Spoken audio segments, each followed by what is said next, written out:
que está en esa dinámica, que se ve en ese escenario y, y pues, qué les parece o qué les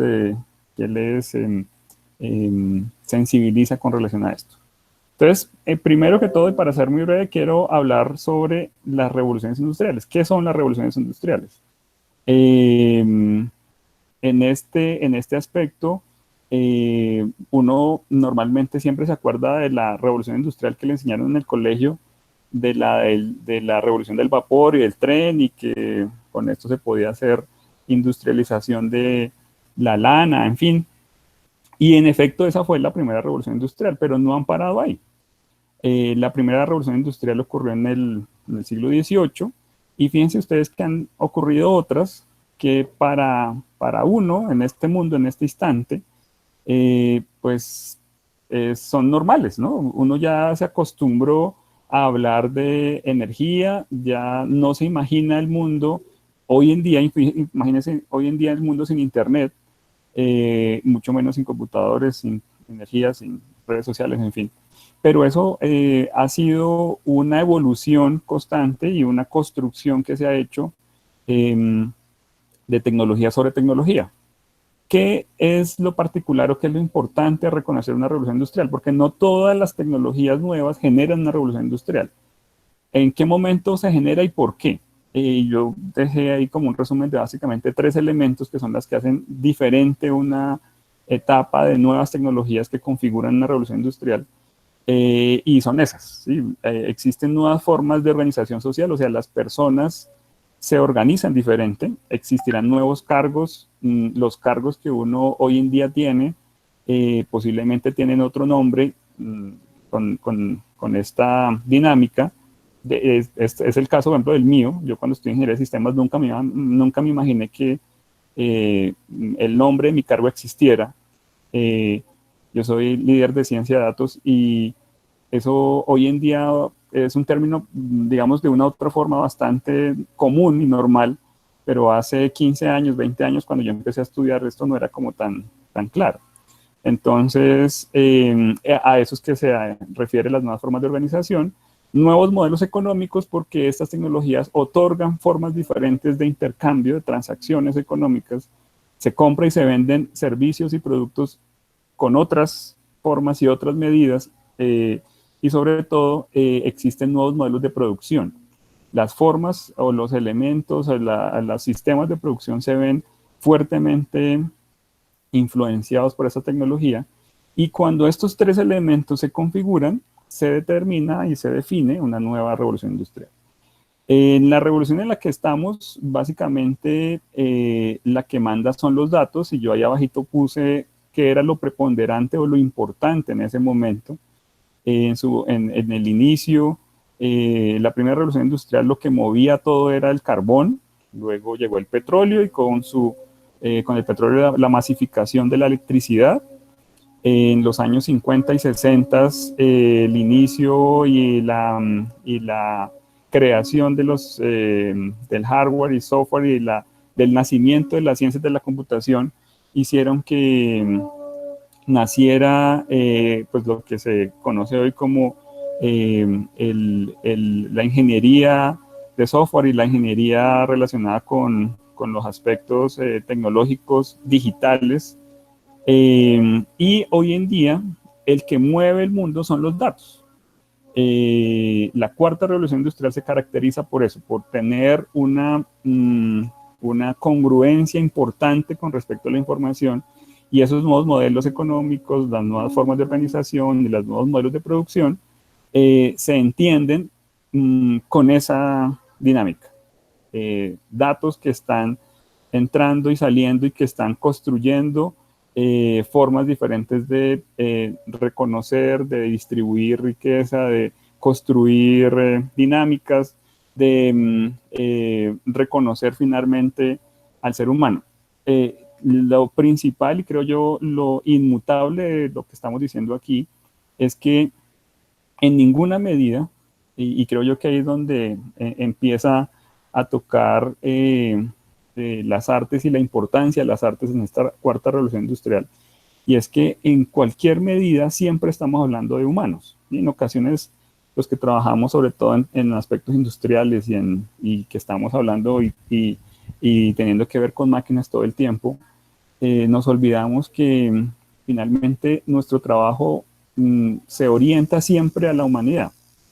No trabajamos para las máquinas, trabajamos para los humanos. Y ahí es donde esta revolución industrial, junto con la coyuntura que estamos viviendo de la pandemia eh, del COVID-19 y un montón de variables, hacen que sea justamente las ciencias humanas, las artes, las humanidades, las que entren a utilizar estos elementos y rescaten la humanidad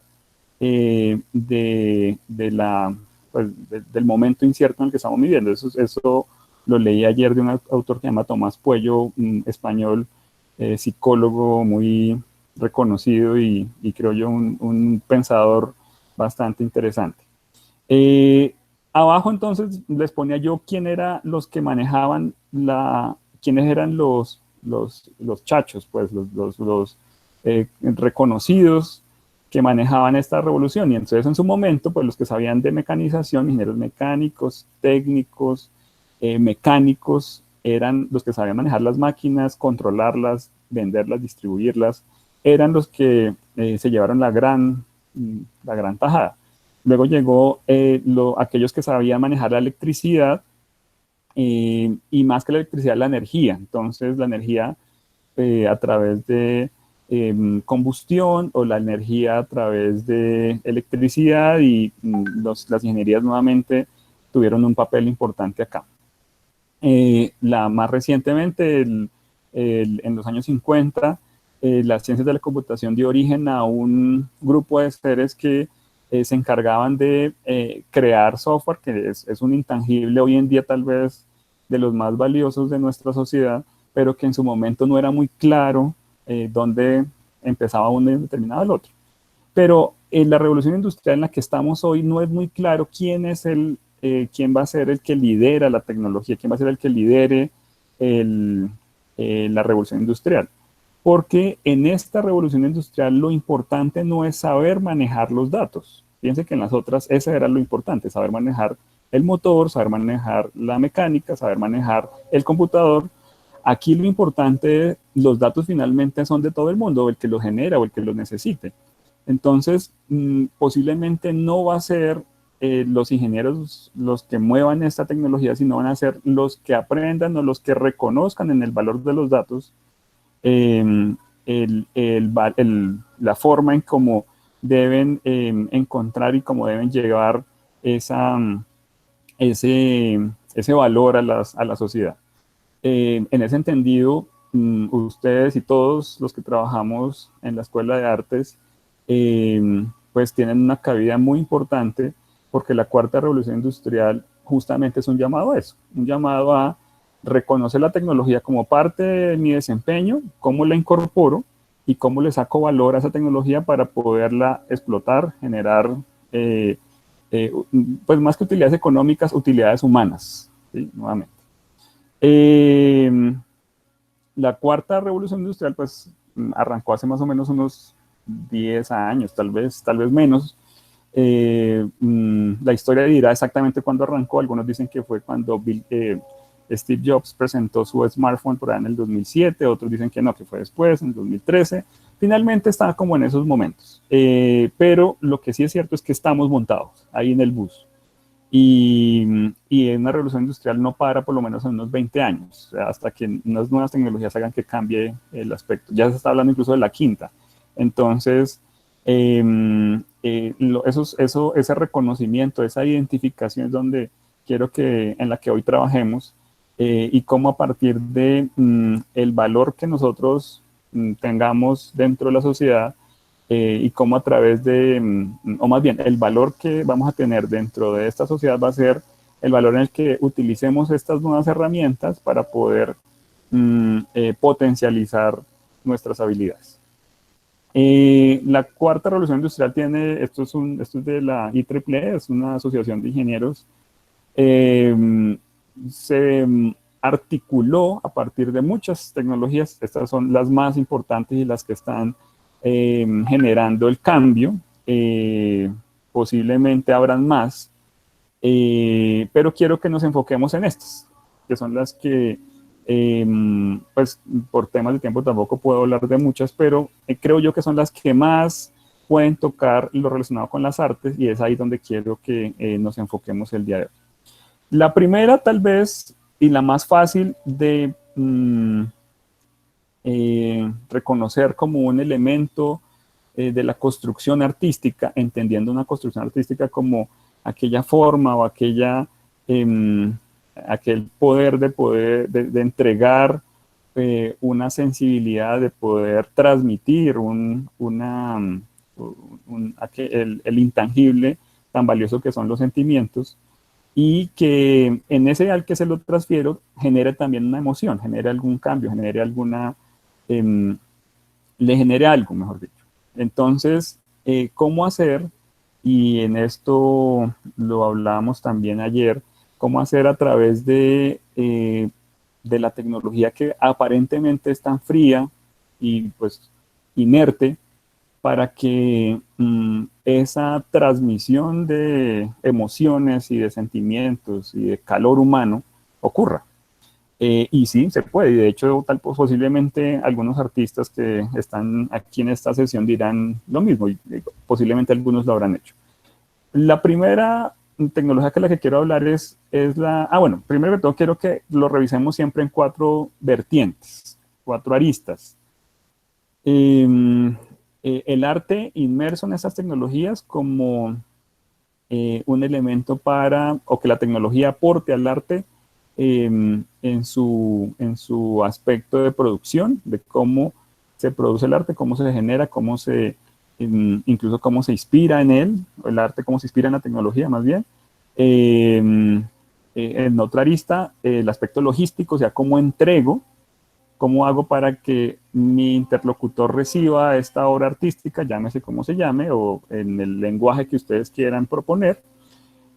¿Cómo la comercializo? Porque finalmente esto resulta siendo una transacción válida. Comercializar no quiere decir necesariamente vender, pero comercializar es incluirla en un mercado, ¿sí? Incluirla en un grupo de personas que le otorgan un valor a esto que yo estoy construyendo. Y desde el punto de vista de la percepción, que es un elemento tal vez algo, si se quiere, innovador, es que cómo hago para que el arte, o a través de una obra de arte, yo sé que estoy transmitiendo una sensación, estoy transmitiendo algo en él, porque estoy incorporando, estoy empaquetando en ese artefacto un aspecto personal, pero ¿cómo hago para que de allá para acá también funcione? ¿Sí? Normalmente eso no es tan claro. ¿Cómo hago para que en aspectos meramente idealistas, cómo haría Van Gogh para sentir lo que siente la gente cuando ve su cuadro?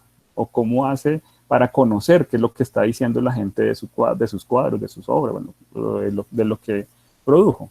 ¿Qué sentiría Miguel Ángel si uno le pudiera decir lo que la gente piensa y siente cuando ve el Moisés, o cuando ve sus obras más importantes, o los frescos de la Edad Media, en fin? Y ahí es donde quisiera que posiblemente esas tecnologías nos hagan el clic de cómo podemos reconocer esa doble comunicación. Entonces, la primera que quería hablar era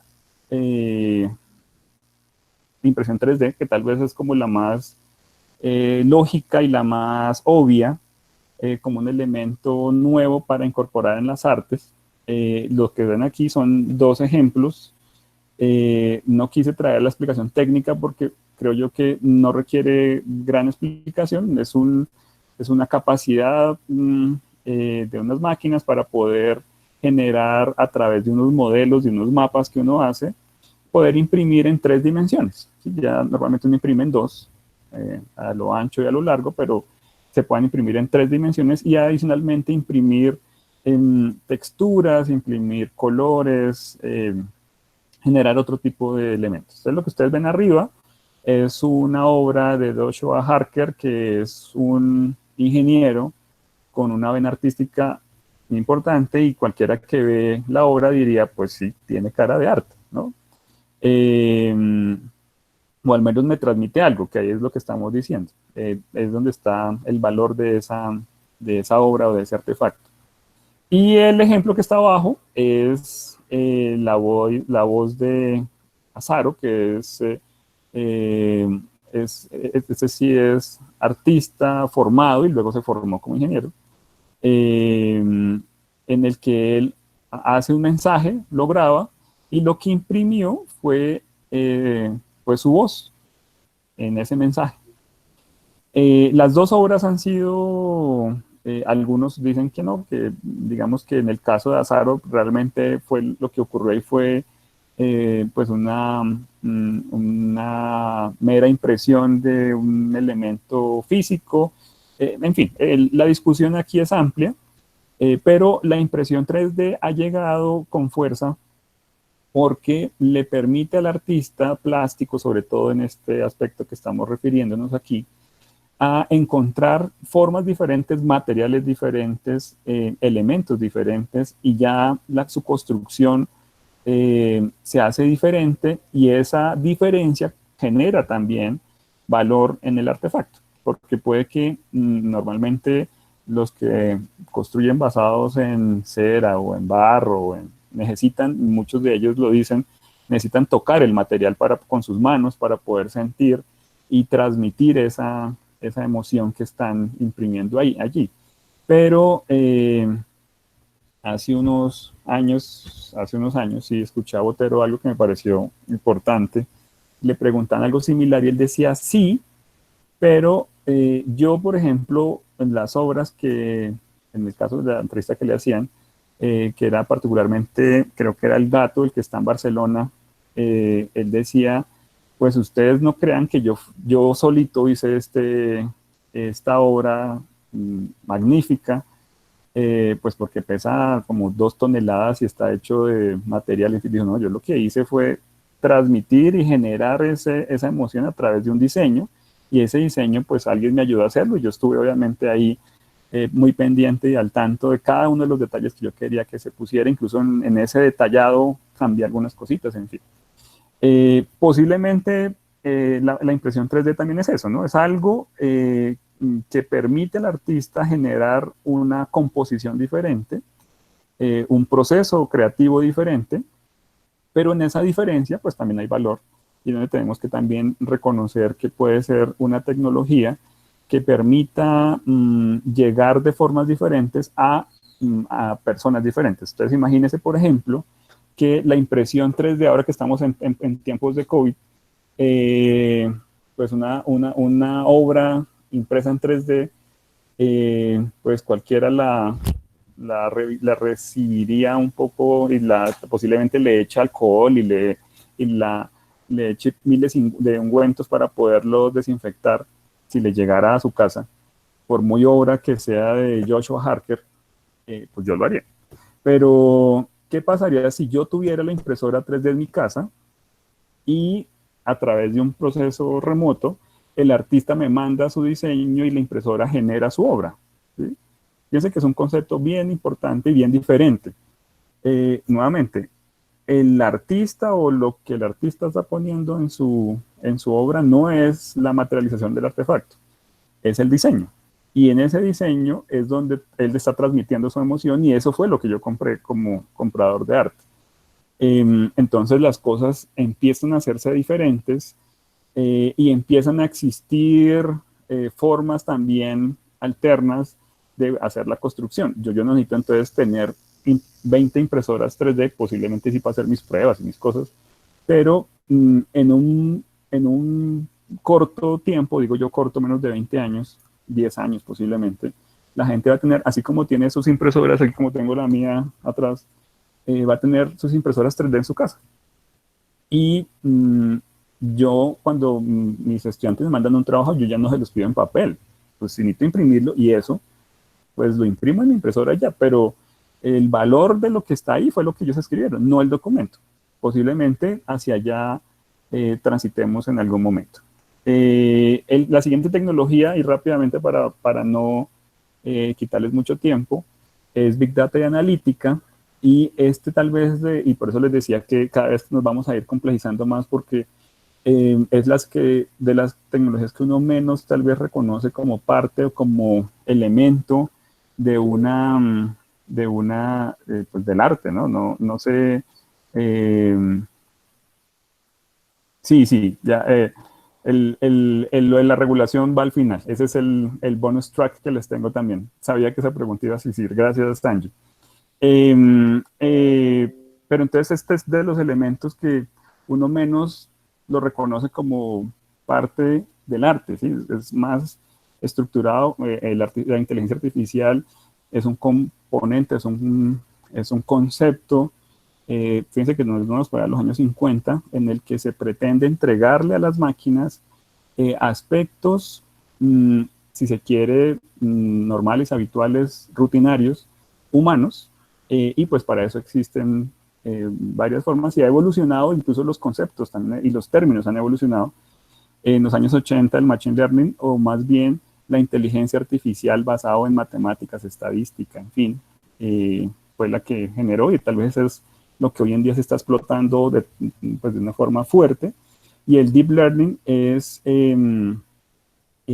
posiblemente lo que uno más reconoce hoy en día como inteligencia artificial, porque es producción o elementos producidos a través de redes neuronales. Es decir, simular algo que se parezca a una neurona humana, y que en un compendio de esas neuronas yo pueda producir algo que pareciera haber salido de un humano. Ese es ese es el reto, porque algunos, como les decía, algunos dirán, pues esto no tiene cara tanto de ser artístico, ¿no? Entonces lo que ustedes están escuchando de fondo es una obra. ¿Sí me escuchan? ¿Sí escuchan de fondo allá? Sí, señor. Lo que están, los que están, lo que están escuchando, ¿sí me escuchan? Sí, profe, sí lo escuchamos. Escuchamos.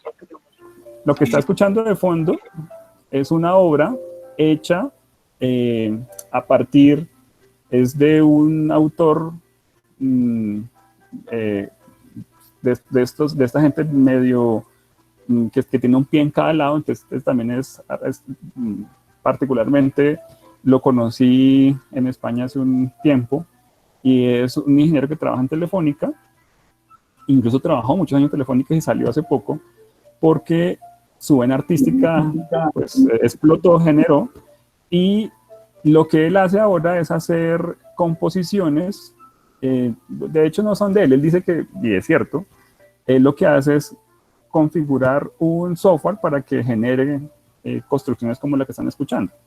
Eso pareciera un Chopin, pareciera un Mozart, pareciera, no sé, tiene un poco de sonidos de algo, pero suena bastante bien, ¿no? Uno diría, pues, al menos yo pensaba que esto iba a sonar unos sonidos estridentes, todos extraños. Y no, y bueno, ahí los links van a encontrar pues sus obras. Y él lo que dice es que, o lo que se hace más bien con esta tecnología, es que él se vuelve como un curador. Entonces dice, mire, yo quiero armar una obra que se parezca a lo que estamos diciendo. Quiero que tenga un poquito de el Opus 35, quiero que tenga un poquito de Mozart, quiero que tenga un poquito, y esto lo mete en una red neuronal, genera obviamente una composición también allá, porque la red neuronal no es solamente meterlo y ya, sino que tiene que armarlo, generar, definir qué es lo que quiere sacar de ahí, cuáles son los elementos más importantes, qué variables son las que desea escuchar, cómo debe conocerse el tiempo, bueno, en fin. Y el producto es este. Entonces él dice, mire, yo fui un pianista, y lo dice él, alguna vez lo escuché personalmente, decía, yo fui un pianista frustrado porque al parecer tuvo unos problemas de movilidad cuando era niño en sus manos, y pues no pudo no pudo estudiar, no pudo, me imagino que él obviamente con el tiempo pues por ahí más o menos intenta tocar algo, pero no es un pianista. Pero si uno escucha esta obra que acabamos de escuchar, y le decimos, y si alguien le dice quién lo hizo, pues uno tiende a decir, no, pues lo hizo tal persona. Todo el mundo se imagina que lo hizo sentado tocando el piano. Pero cuando uno explica el proceso creativo que él tuvo para poder generar esta obra, ya la cosa empieza a tener un aspecto diferente, porque uno dice, bueno, ¿cómo así? Entonces, ¿tocó o no tocó? ¿Cómo hace para tocar una obra de piano sin haber tocado nunca un Chopin completo? O es más, sin haber nunca haber tocado un piano. Esas son los elementos y las construcciones diferentes que hoy en día estaremos viendo. Yo les traía otros dos ejemplos. Hay un software que se llama Painting Full, que es de hecho, básicamente hoy en día ya se considera una inteligencia artificial. En ese momento no tanto, habían algunas dudas sobre él porque se dejaba manejar mucho de los humanos. Hoy en día casi que es un software autónomo. Y esta fue su primera obra, bueno, digamos su primera obra vendible o comercializable, digamos que fue valorada por muchos artistas y se fue aceptada como una obra de arte, que se llama The Dancing Salesman Problem, y es del año 2011. Obviamente pasa lo mismo, ¿no? Aquí trabajaron un equipo de ingeniería y entonces el autor, ¿quién fue? ¿Sí? Obviamente fue un colectivo, pero fue el colectivo de ingenieros los que hizo el algoritmo de Painting Full, o fue de Painting Full el que hizo la obra. Y este tema obviamente genera un montón de situaciones y algunas de ellas pues empiezan a tocar, y por eso les decía que una reorganización social es lo que genera una revolución industrial, porque entonces se ha empezado a hablar entonces del derecho de las máquinas, se ha empezado a hablar de por qué las máquinas producen y los humanos no, entonces por qué más bien no dejamos que las máquinas produzcan y que de la producción que ellas generen, se le pague a los humanos un valor mensual universal y que sean las máquinas las que trabajen y nosotros vivamos de las máquinas. En fin, este tema hasta ahora se está discutiendo, pues digamos hasta ahora es que digo yo unos 3 o 4 años, pero ya empieza a generar cambios al menos en el lenguaje, en los conceptos, en los términos que uno está diciendo. El ejemplo que está abajo es Aiva, es un software, yo lo uso sobre todo y lo uso pues, más o menos común, es gratis, al menos para lo que yo hago, en el que uno, así como el autor que les mencionaba ahorita, con su red neuronal construida por él, hizo sus obras. Este software, que está también ahí en el link que está disponible, uno a través de millones y millones de datos y millones de información, puede a través de unas variables que uno le dice, fíjense que esta la hice esta mañana, como a las 10 de la mañana, creo que fue esta hora de 29 segundos que ahorita la vamos a escuchar. Es un jazz, es un ensamble de jazz y obviamente, pues sí, pues yo la hice con mi usuario, pero que yo haya tocado el jazz, no me sale. Entonces,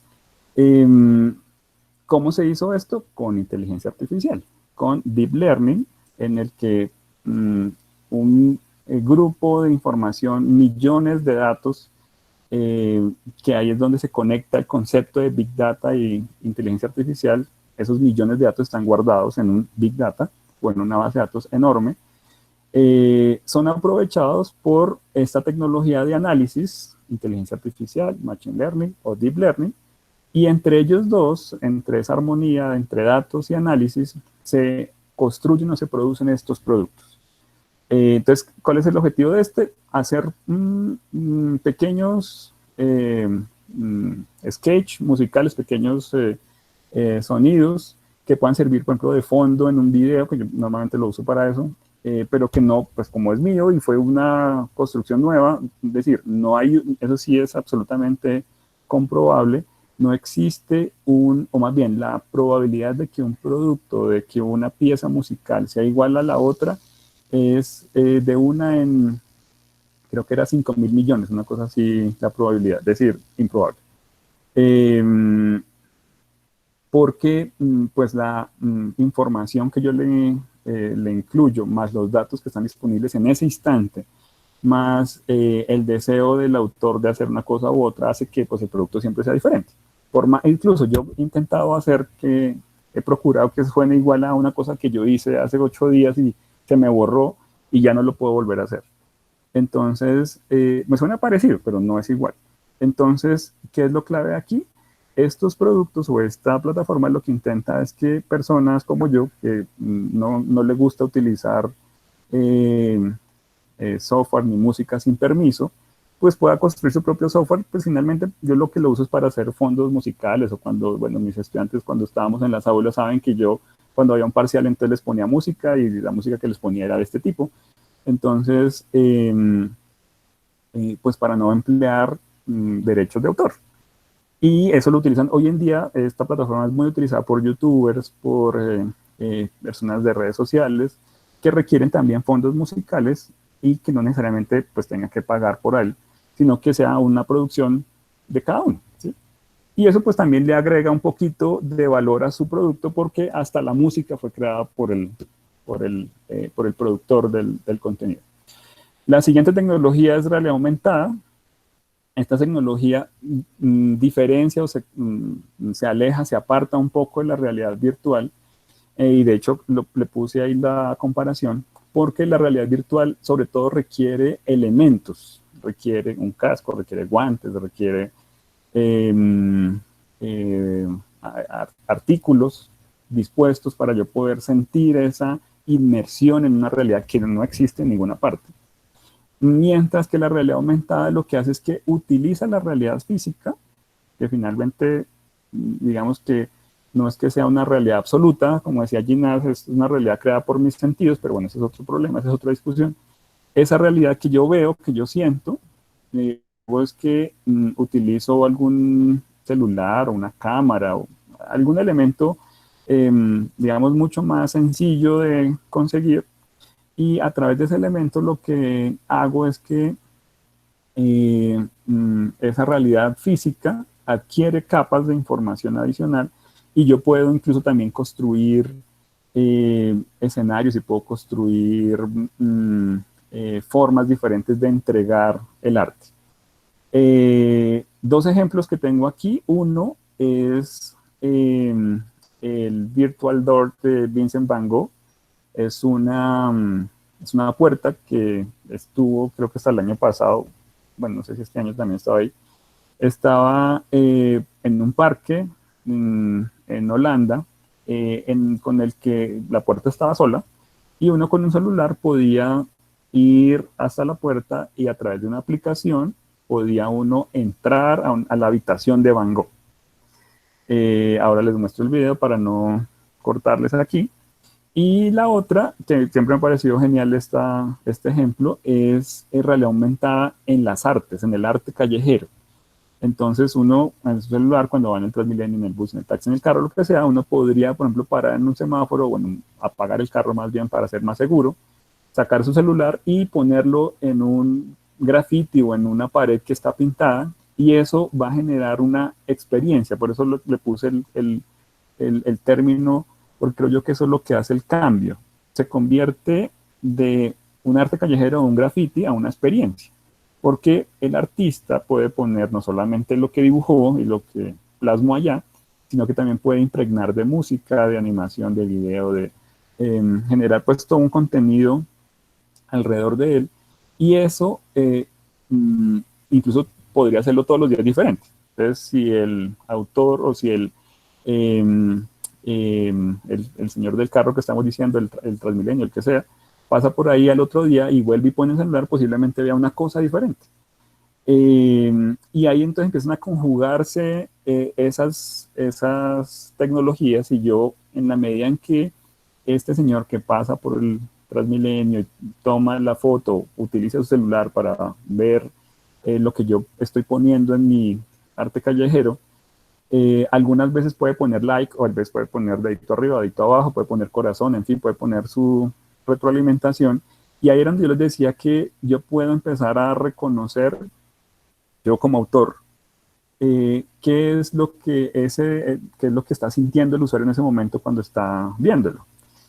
Incluso a través de inteligencia artificial, y ahorita vamos a ver unos ejemplos, yo puedo saber incluso con su expresión visual, corporal, facial, qué está sintiendo.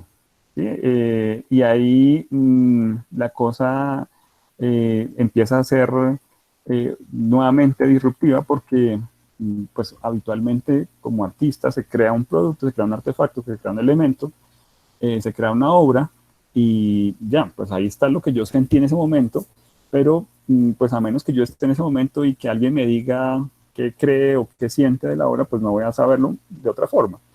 Este tipo de tecnologías, fíjense que empiezan a generar, se empiezan a enlazar con otras, y si yo entonces nuevamente enlazo tipos de este video con Big Data o con inteligencia artificial, puedo, por ejemplo, saber a qué hora fue la mejor hora para que la gente diera dedito arriba. Y puede ser que, por ejemplo, la mejor hora fuera el atardecer, porque justo le da el sol a mi obra y entonces hace que los colores brillen más y no sé, ¿sí? Entonces ya sé que para la próxima vez, si yo quiero generar una emoción parecida, pues tengo que empezar a jugar con ese tipo de variables.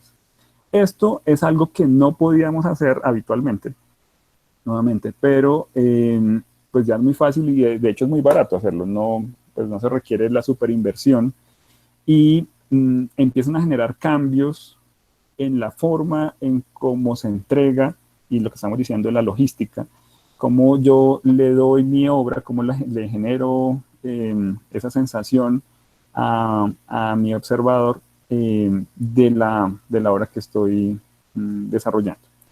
La siguiente, la siguiente tecnología es blockchain y algunos entonces me dirán, no, pero blockchain eso es como muy de corporación, ¿no? Blockchain, ¿qué quiere decir? Blockchain es una tecnología que nos permite hacer una, piensa en blockchain como una notaría, ¿sí? Un notario pone la firma de un papel que está viendo físicamente.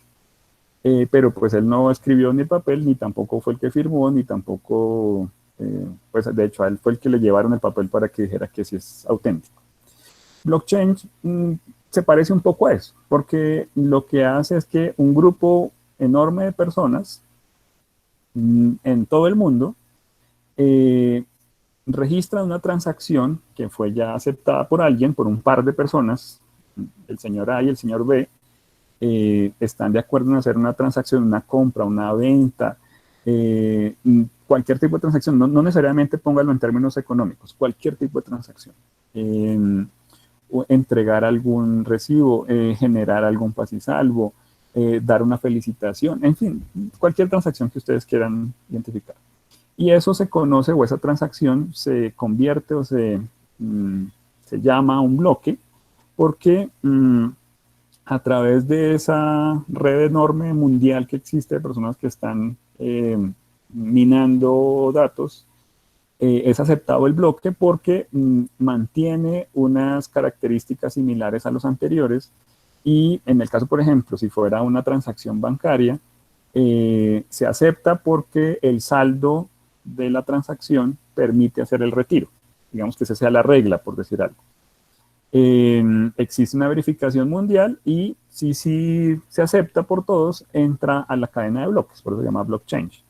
Y eso quiere decir que queda el registro de la información, queda el registro de la transacción y modificar ese registro de bloques, fíjense que no está en ninguna, está en todos lados y no está en ninguna parte, están en los computadores de 100 millones de personas. Y si yo quisiera cambiar esa cadena, si quisiera hacer una trampilla, pues tendría que modificar 100 millones de computadores en un instante, porque las cadenas de bloque todas tienen que ser igualitas. Y en la medida en que el software detecte que una cadena de bloque cambió, lo saca de la red y lo vuelve pues no seguro en su red. Esto posiblemente es de los cambios más radicales que pueden existir, no solamente para el ambiente corporativo, que ya lo es de hecho, porque ya, por ejemplo, en nuestro caso ya estamos intentando hacer contratos basados en esto.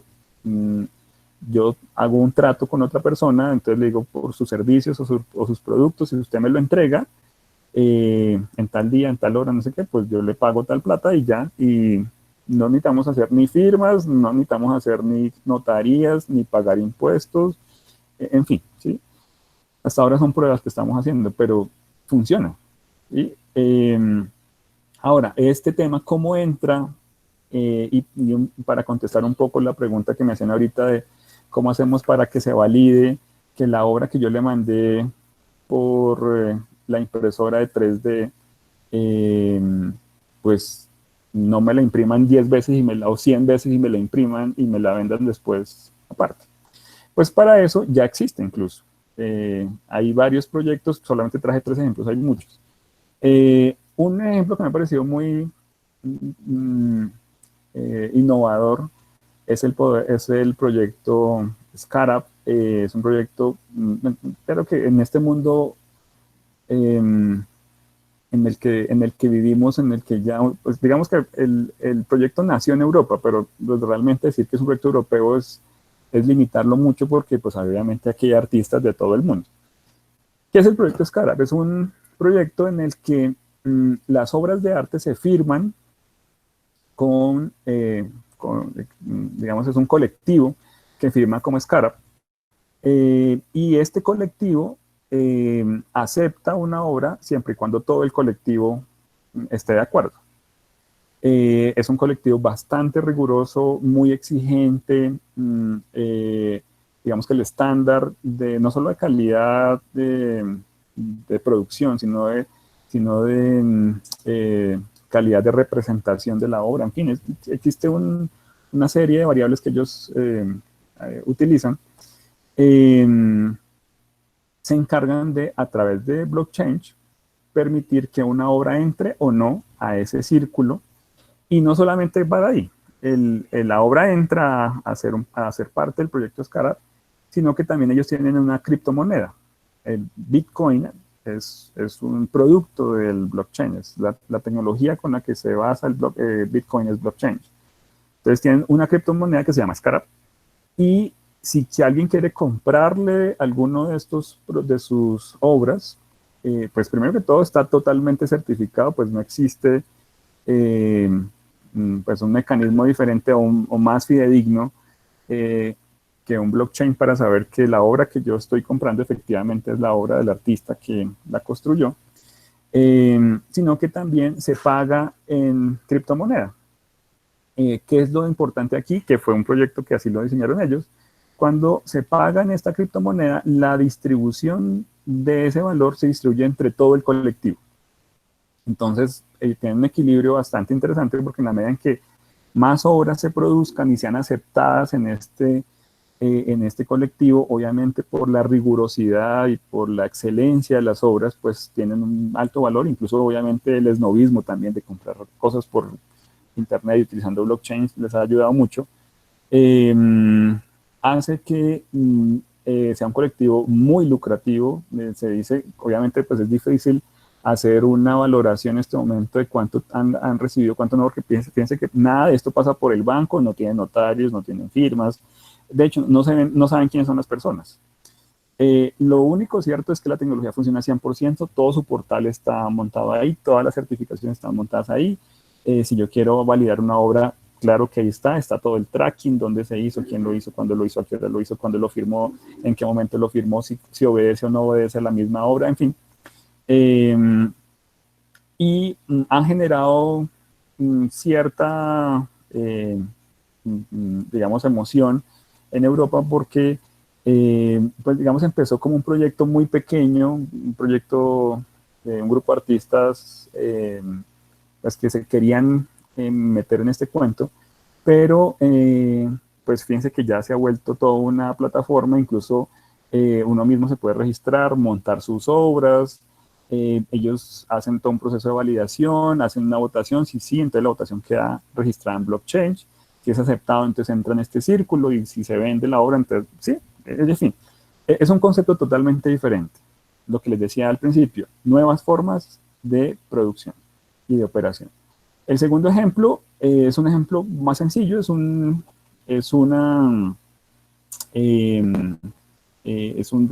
protector de pantalla que lo hizo el artista holandés Dan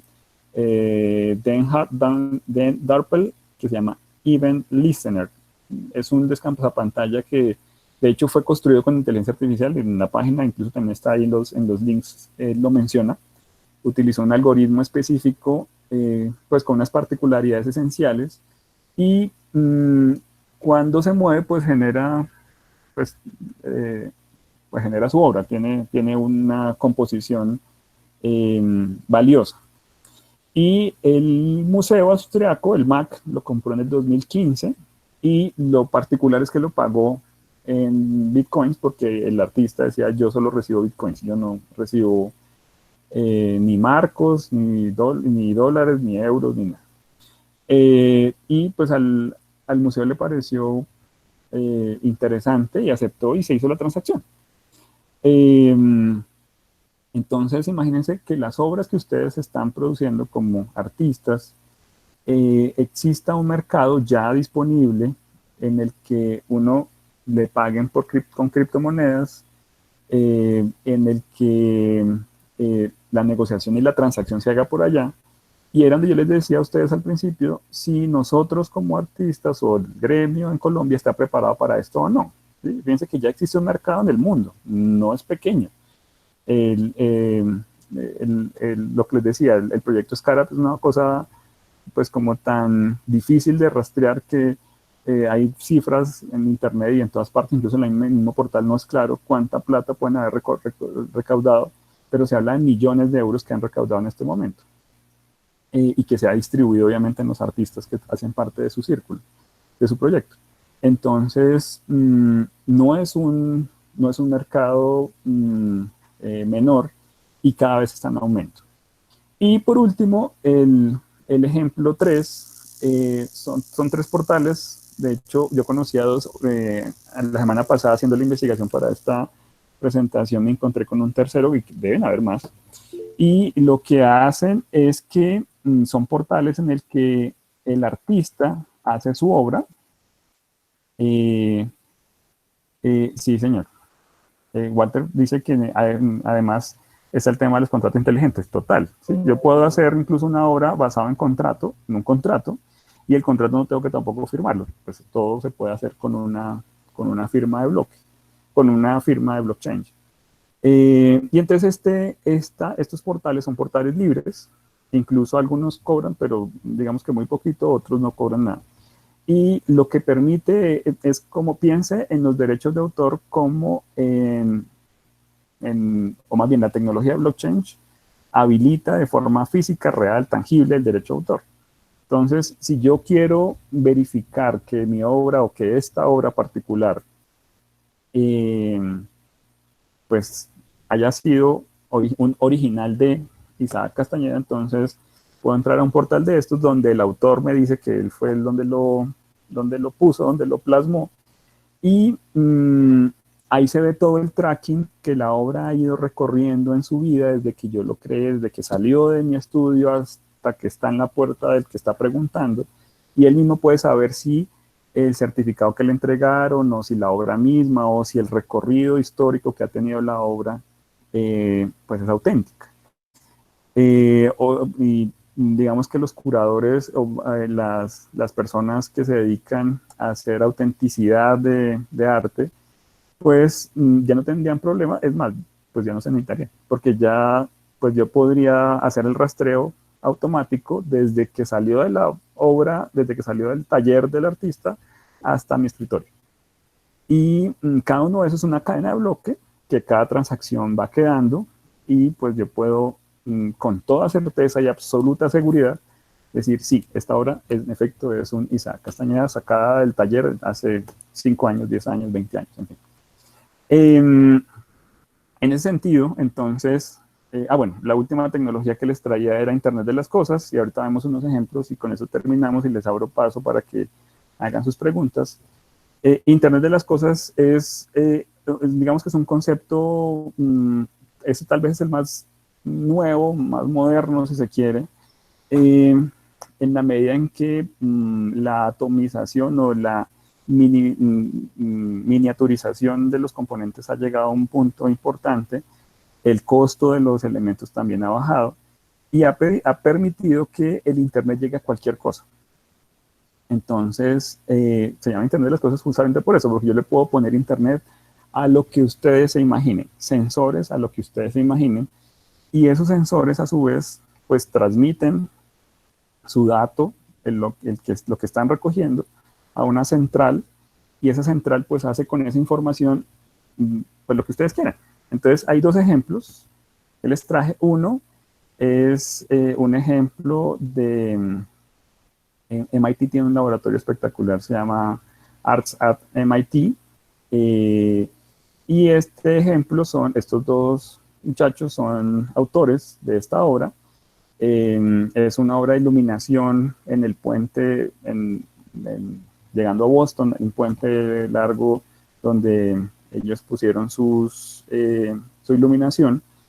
Y más que la iluminación, lo importante es que, de hecho, la iluminación no tiene nada de extraño. Digamos que el cableado y todo esto es un tema muy técnico, pero lo que hicieron fue un algoritmo para que a través de los sensores del puente, entonces, de las personas que pasan, de los micrófonos, de la gente que habla, de cuántos pasos hay, de cuánta gente existe, asimismo, reaccionar a la luz y se tuvieran, si quisieran, pues, digamos el término es muy amplio, pero digamos que eso es lo que ellos decían, se pudiera transmitir emociones. Y entonces, si pasan o si había mucha actividad en el puente, pues había unos colores que demostraban esa actividad. Si había poca actividad, pues también existía esa retroalimentación.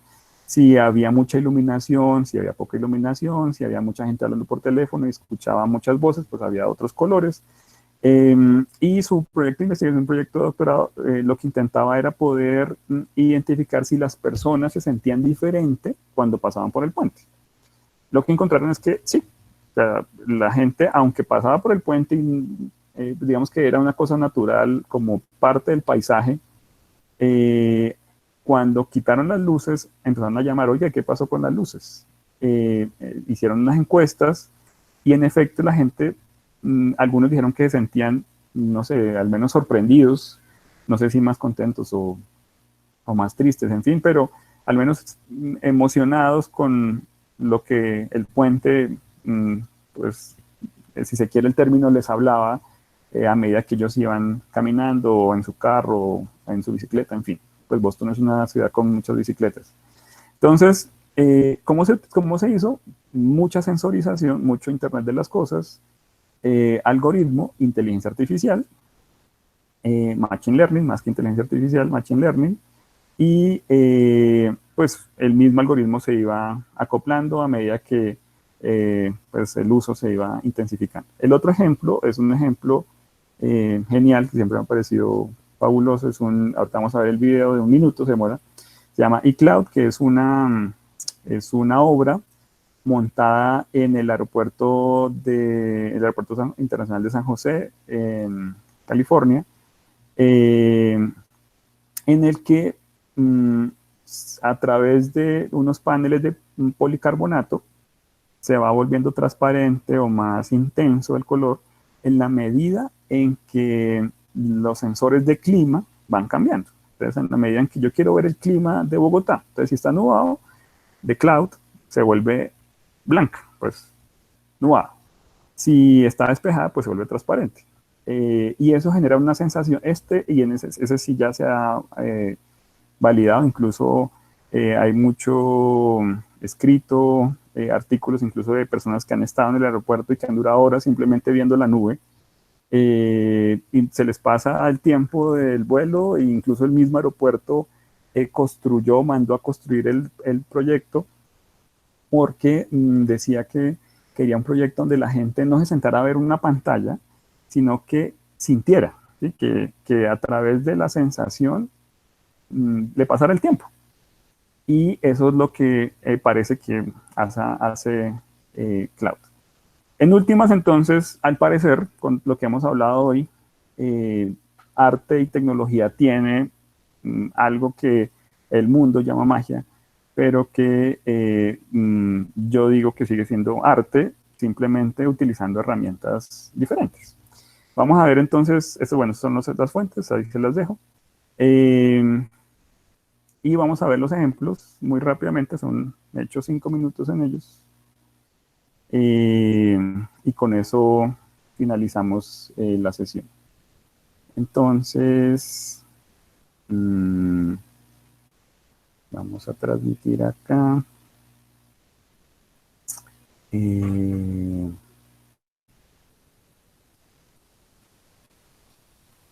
¿Me confirman, por favor, si están viendo? ¿Sí? ¿Están viendo mi pantalla? No, señor. ¿Nada? ¿Ahora sí? Sí, sí, ahora sí. ¿Sí? Ah, listo. Entonces lo que ven aquí es a Alberto de Santos Sierra, la persona que les decía español que creó un algoritmo, una inteligencia, una red neuronal para hacer música. Y entonces la tienen montado en SoundCloud, sus obras. Bueno, yo lo molesto de vez en cuando porque le digo que debería montarlo en algo que le paguen, pero bueno. Incluso creo que iba a sacar un álbum el otro año, no sé, bueno, hay varios proyectos ahí. Aquí tiene...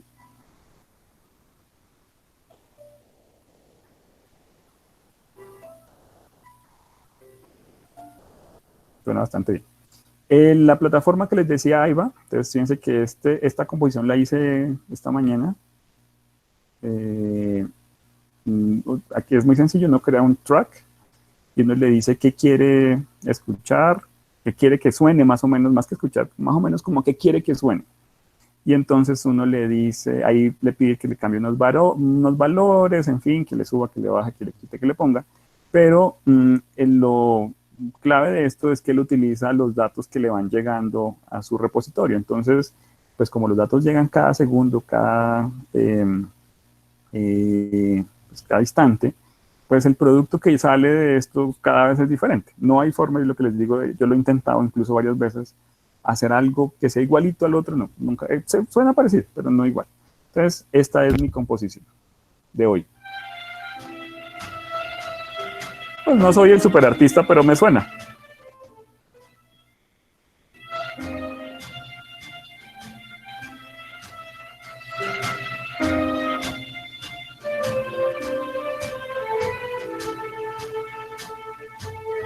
Entonces, ya saben mis estudiantes, es el que les voy a poner en el próximo parcial.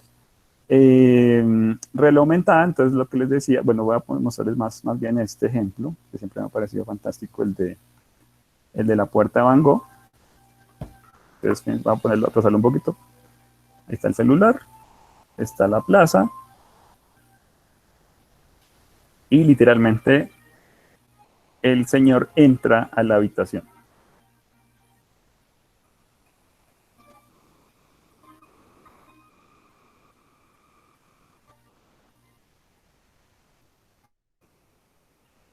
Y se ve en el espejo, ¿no? Dentro de la habitación hay un espejo y él se ve a sí mismo.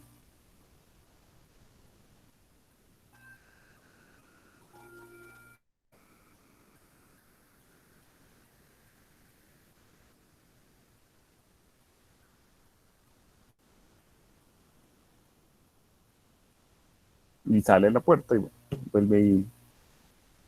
Este me parece genial. El otro es un ejemplo de realidad aumentada que francés.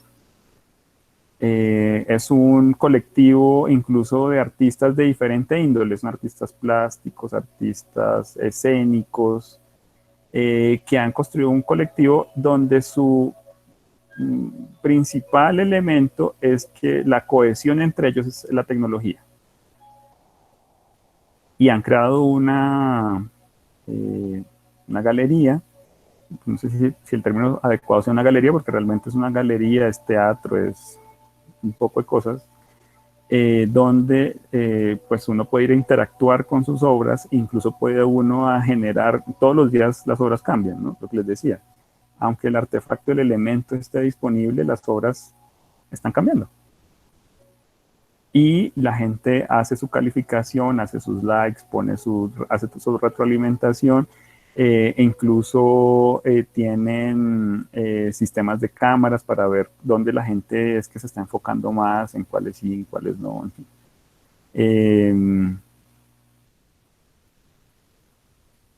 espléndido, me parece.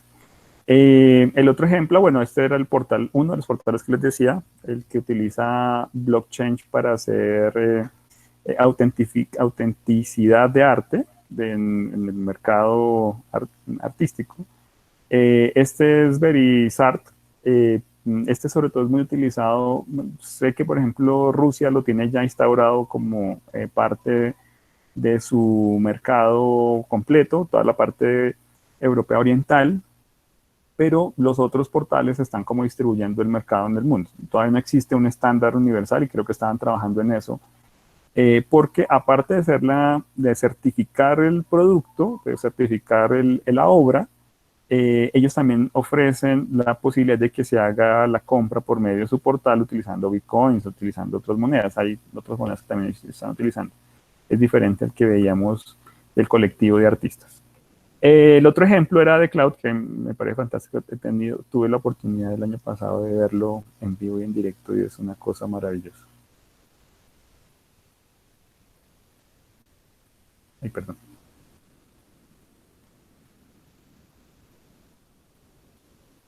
Entonces, esa es la nube. Ahí va mostrando, va cambiando las tonalidades. Y aquí a la derecha tiene un panel donde se ve qué ciudad es la que está representando en ese momento. Entonces ahí dice que la ciudad que está ocurriendo, qué temperatura tiene, cuál es el grado de humedad, en fin, como todos los aeropuertos, pero la nube materializa esa sensación.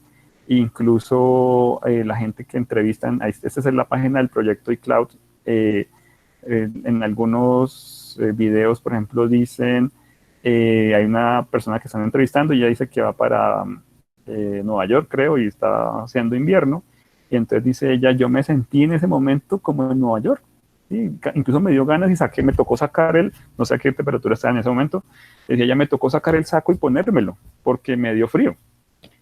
Obviamente iCloud no cambia la temperatura, solamente cambia los colores, pero genera sensaciones. Y eso es lo que el arte finalmente quiere llegar.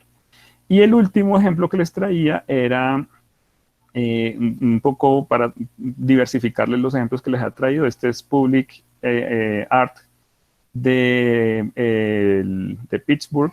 Y lo que intenta, lo que busca es que las obras artísticas, las obras de la calle, tengan la capacidad de reconocer al que lo está viendo. Incluso las ubican en partes diferentes de la ciudad, dependiendo de la sensación que yo quiero que ocurra. Entonces, por ejemplo, en algunas partes, y digamos que tiene un tema ético ahí también que están analizándolo, la ciudad quería que la gente se sintiera feliz o sintiera...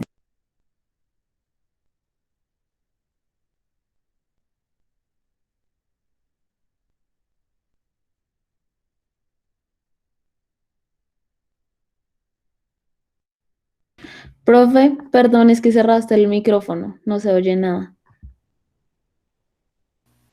Ya, ahora sí. Sí, gracias. ¿Desde dónde no escucharon? Hace como un minuto. Ah, No bueno, me o sea, menos, como 30 segundos. escucharon lo de iCloud. Sí, sí, sí, sí, sí. Ah, bueno. Entonces, lo de la Universidad de Pittsburgh, entonces, pero la pantalla sí la están viendo. Sí, la pantalla. Ah, bueno, listo. Entonces, lo de Pittsburgh es que tienen unas obras en las que se reconoce, se identifica la obra, sabe qué es lo que siente el que lo está viendo a través de sensores y de inteligencia artificial, y entonces ya saben qué obra genera qué sensación en la ciudad. Y lo que hacen es cambiar, y lo que les decía ahorita era que en algunos aspectos rayan con aspecto ético, y eso lo están analizando también, porque, por ejemplo, el día de la posesión del alcalde querían que la gente se sintiera bien, feliz, contenta, en fin. Entonces pusieron unas obras en una posición, en una ubicación estratégica, unas obras que sabían que generaban esa sensación, y las ubicaron pues en un sitio cercano a la posesión. en efecto, pues toda la cosa funcionó y digamos que no es muy claro todavía esa percepción, pero se utiliza Internet de las cosas en estas obras para incluso saber el grado de sudoración de las personas, qué tan cerca están, cuánto tiempo están cerca las obras, en fin, tienen un montón de variables que están analizando y la inteligencia artificial, el algoritmo, está procesando constantemente y determinando pues cuál es la sensación que se está reconociendo. Eso era lo que les quería mostrar. Creo que me eché unos minutos de más, pero les quería agradecer por escucharme y pues escuchar qué les ha parecido, si están de acuerdo, si ustedes creen que esto tiene, eh, si esto tiene sentido, si es necesario que nosotros en Colombia empecemos a abordar esas tecnologías o ya las ha abordado, no sé, pues yo soy nuevo en el mundo del arte, entonces, no sé, ¿qué dicen? Pues chévere, de hecho, el año pasado, antepasado, estuvo la Afterpie ¿Sí? y sacaron fue inteligencia artificial desarrollando cuadros de pintura. Entonces, Ah, con trajes ok. muy sencillos, van sacando cuadros realmente impactantes. Sí, así es, así Y es. está ahí. ¿Y estuviste allá? Sí, señor, creo que fue el año pasado, Ok. pero La, fue genial y lo hicieron con PyTorch ajá, y Python. genial. De hecho, básicamente era pasar un pincel azul y ya decía que eso era un río. Ok. Dylan pregunta que si esa tecnología tiene más futuro que la realidad virtual. Digamos que son temas diferentes. La realidad virtual tiene unos pros y unos contras. Lo que pasa es que la realidad virtual es una tecnología que no es moderna, o sea, no es de la cuarta revolución. La realidad virtual tiene más de 20 años. Incluso cuando yo estudié en la universidad, yo estudié realidad virtual. Entonces, eh, eh, porque es diferente, por lo que estamos diciendo, ¿no? La realidad virtual requiere unos elementos y el casco, las gafas, los guantes, en fin. Y eso hace que, pues, no quiere decir que sea más o que sea menos, sino que la forma en que yo quiero llevar mi expresión requiere de esos elementos. Fíjense que el ejemplo que les decía, que les mostraba de la galería francesa, ellos allá tienen un espacio donde la gente llega, se pone sus cascos, bueno, no sé ahora cómo harán con COVID, pero igual se pone sus cosas, eh, porque requerían que su obra debería, o sea, la persona, ¿cuál es la diferencia de una u otra? El ser humano en la realidad virtual entra a una realidad, ¿sí? Se mete en una realidad, su realidad desaparece. La realidad extendida no, la realidad extendida, la realidad del ser humano sigue existiendo, lo que pasa es que le pongo unas capas visuales y de información adicional. Entonces, en el caso de una u otra, pues finalmente es el artista el que dice qué elemento quiere para plasmar su obra. ¿Sí? La pregunta sería más o menos si tú me dijeras qué tiene más futuro, la acuarela o la, no sé, el mural, ¿no? Pues lo que el artista necesite, ¿sí? Que sí puedo decir que, por ejemplo, la realidad extendida es más barata porque no necesita comprarse gafas ni tener, pues en esa medida puede que tenga una difusión mayor. Entonces, lo que les decía del arte callejero, uno la realidad extendida la construye a partir de una obra y pues la gente que va pasando cualquier celular de una generación, tampoco tiene que ser de última generación, una generación, un celular más o menos, pues puede captar lo que el artista quería entregar. La realidad virtual obviamente requiere unos elementos adicionales y obviamente pues requiere un espacio especial porque pues la gente puede golpear o pegar con cosas, entonces tratan de ser siempre un espacio libre para que pueda transitar por ahí. En esa medida pues son diferentes y de pronto trae unas ventajas una más que la otra o son iguales, pero pues no es que una tenga más futuro que la otra. Las dos tienen mucho potencial. Eh, no sé, eso es todo entonces. Muchas gracias, muy amables. O si tienen alguna otra duda, pues quedo atento. Ahí está mi correo Si tienen alguna duda, bueno, Angelita, yo le mando la presentación si necesitan tomar de ahí imágenes o fuentes, o lo que necesiten. Perfecto, súper. Isaac, muchísimas gracias. Gracias también a todos ustedes. Este es un tema que creo que fue perfecto para esta conferencia y con todo lo que nos está pasando. Entonces aquí nos dejas la puerta abierta, ¿no? Una cantidad de información que podemos seguir trabajando. Después los que quieran un poco más conocer de la información, algo así, me cuentan, me envían un correo a Ingeniería de las Artes Digitales y les reenvío la presentación. Y próximamente entonces esperamos seguirnos viendo. Isaac también nos acompaña en la escuela, él dicta algunas asignaturas de estructura de base de datos, de software y demás, entonces ahí seguramente nos seguiremos viendo en el camino. Muchas Claro que gracias sí. a todos. A ustedes, muchas gracias, muy amables y nos estamos viendo. Gracias, sigan disfrutando Semana A mis Cultural. estudiantes estudien porque les voy a hacer parcial. Por Dios, bueno, muy bien. Chao. Bueno, nos vemos, chao, sigan con las conferencias que ya está empezando otra de emprendimiento, entonces bienvenidos también a esa. Chao a todos. Chao. Ay, perdón. Josué, ¿qué me preguntaste? Es que la cadena es tan larga que no vi. Cuéntame. Ah, ya. Ahora veo. Aparece una máquina que parece un plotter, la cual reproduce cualquier obra de arte, cualquier pintura puede artista, entonces la obra. Ah, ok. Sí, sí he visto. Sí he visto la máquina que reproduce, digamos que copia. Pero yo no, pues no sé, yo creo y soy de la idea que si el artista, es decir, el problema de esto es que el artista tenía una forma de entregar su obra y sí, claro, el artista tenía unas formas de entregar su obra, una logística de entregar que la tecnología está rompiendo. Pero si el artista tiene otras formas, otra logística de entregar, ya que la tecnología, es decir, se sube el nivel en el que ya la tecnología no podrá pues dañarle su proceso.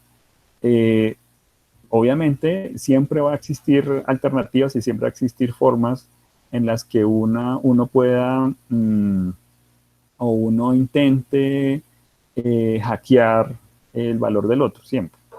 Eso es como natural en la cultura o en la sociedad humana, pero pues también existe tecnología para revertirlo. Entonces, pues como veíamos, hay formas también de agregarle valor a la obra y generar pues pues una entrega, una logística más segura. De todas formas, muchas gracias y si alguna cosa ahí estamos chateando. Ahí está mi correo. Chao Andrea, que estés muy bien.